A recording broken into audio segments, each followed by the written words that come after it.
Hi, I'm Maria Caban of Girl Scouts of the USA.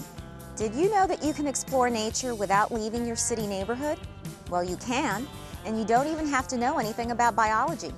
All you have to do is be curious, ask questions, and take the time to really notice things around you. Still not convinced? Then join me in a group of kids as we hunt for nature from sidewalks to treetops.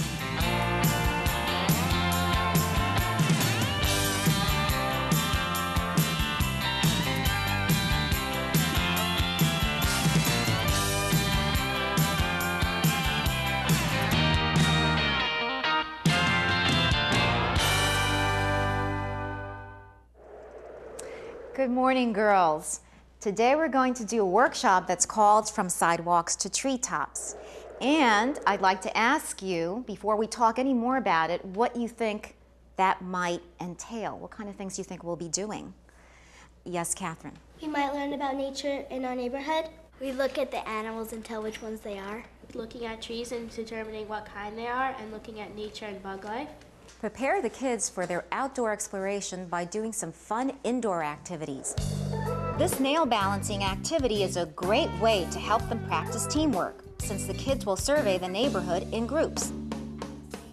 Try to balance those 10 nails on the head of that one nail, and the other nails can't touch the clay at all.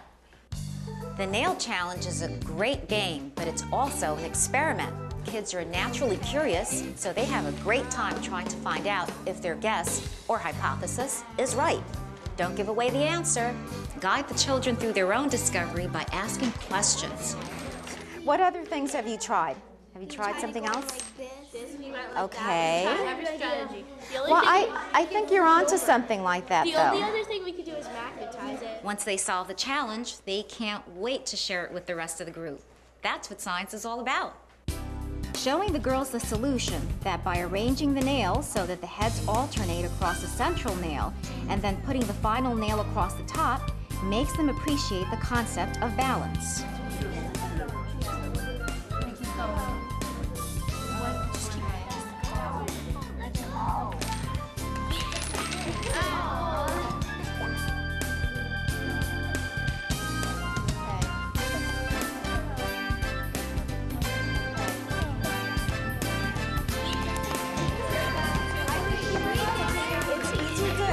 Challenge the kids to remove one nail at a time without touching the rest of the nails. Okay, very good. You did it. How many can they remove before the remaining nails lose their balance and fall?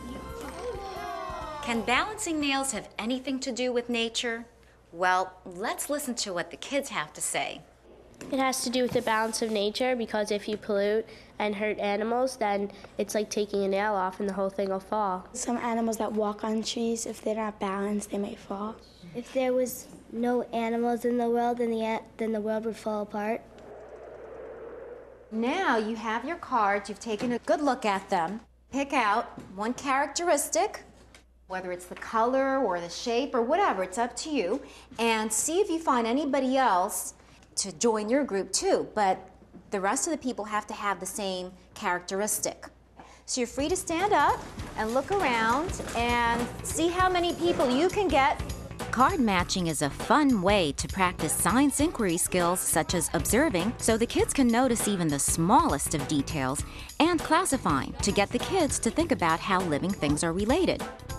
Each card has colors, shapes, or stickers which the children try to match with each other's cards. These observation skills will come in handy when they go outside. Here's another simple and fun game to sharpen observation skills before you head outdoors. Have the girls pair off and look at each other very carefully. Turn around, go back to back. Then have them turn back to back and change something about their appearance. Can they discover the change when they turn back around? Your hair. Okay. Very good. Okay. You closed your jacket. You put up your head. Okay, by now you and the kids have discovered that science is more about finding answers to questions than knowing a whole bunch of facts. And that's something anyone can do anywhere.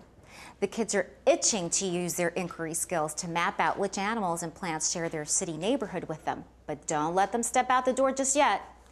Have them organize themselves by predicting what they'll see and figuring out how they'll collect the information. What things in nature do you expect to see? Fossils, Different kinds of birds. leaves, Butterflies, fungus, or algae. flies, beetles, Bees. What human-made things do you expect to find?